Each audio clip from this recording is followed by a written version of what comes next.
I was never really one for Valentine's Day. I just thought it was kind of overrated, to be honest. Then again, I guess that's what most guys who didn't have a date would say. Yikes. Let's not get into anything personal here. Let's just do this.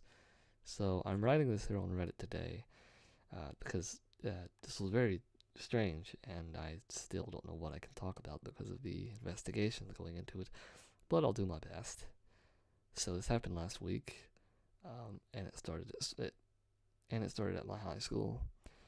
In my locker, I got a box of chocolates. You know, the heart-shaped like chocolate boxes. You know, cliche Valentine's Day gifts. You know the ones. And me being me, and me being very desperate, I'm gonna be honest, I was very excited because I had a secret admirer. At least that's what the note said. The note read as follows: "Be my Valentine? Question mark. You won't be disappointed. Smiley face." I was stoked to figure out who sent it. Was it one of the girls that I liked? Was it one of my friends that wanted to tell me that they liked me, more than a friend? I had no idea. So many possibilities, and my teenage brain was going haywire. Something did strike me as a little odd, though. The note, it was really crumbly, as if it was an old note. Imagine a paper sticky note, and imagine it being in the sun and then crumbled a few times and then unraveled. That's kind of what it was like. Just very unsettling. But I thought nothing of it, because, hell yeah, I had a secret admirer.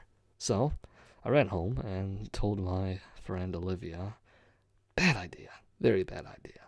Because then she went on and on and on about, different girls at the school that might be interested. And then that just got me more nervous and more nervous because, hey, I didn't think about it too much.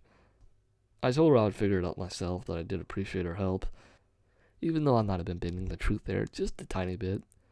We said our goodbyes and she left. And I began to wonder, was it Olivia that sent the note?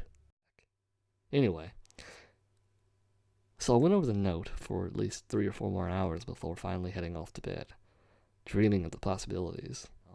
The next day I woke up and headed off to school, and I opened my locker, and to my surprise, I had a flower. Not a box of chocolates, but a flower.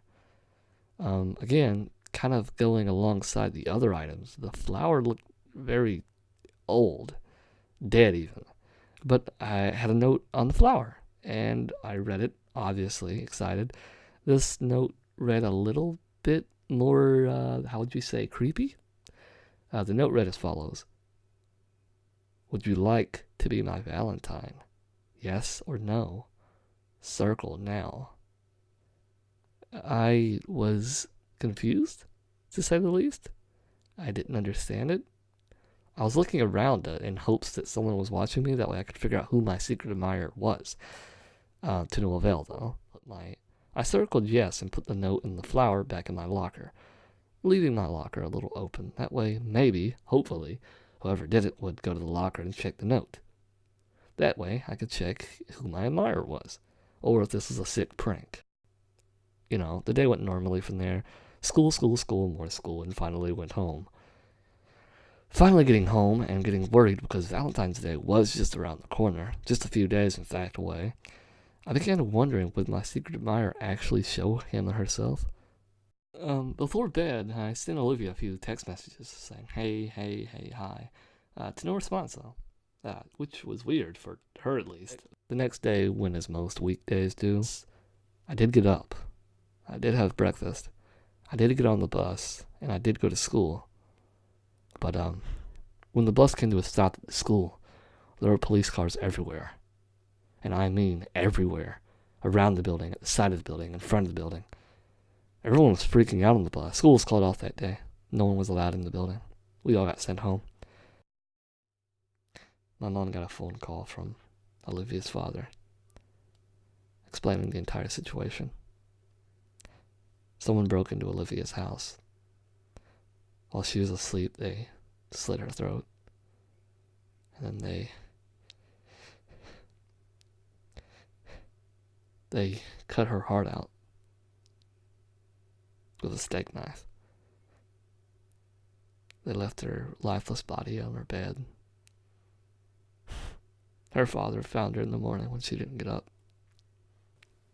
I was at a loss. Olivia was like my best friend, the only friend I really had. And I wondered, again, my paranoia, was this connected to me? Did my secret admirer slash, I guess, stalker know that I kind of liked Olivia? Is this my thought? I got up the next morning. I skipped breakfast, and I chose to walk to school instead of riding the bus. I guess I couldn't just bear the thought of, losing Olivia and riding the bus where we used to always sit. So I just walked. I finally made it to school a little bit late, to be honest, but I didn't care. I went to put my books in my locker, and that's the moment that my heart sank into my stomach. That's the moment that my eyes filled with tears. And that's the moment when I started bawling in front of the entire school. What fell out of my locker was a heart-shaped box that said, "Be my Valentine." Upon opening the box, sat Olivia's cold heart.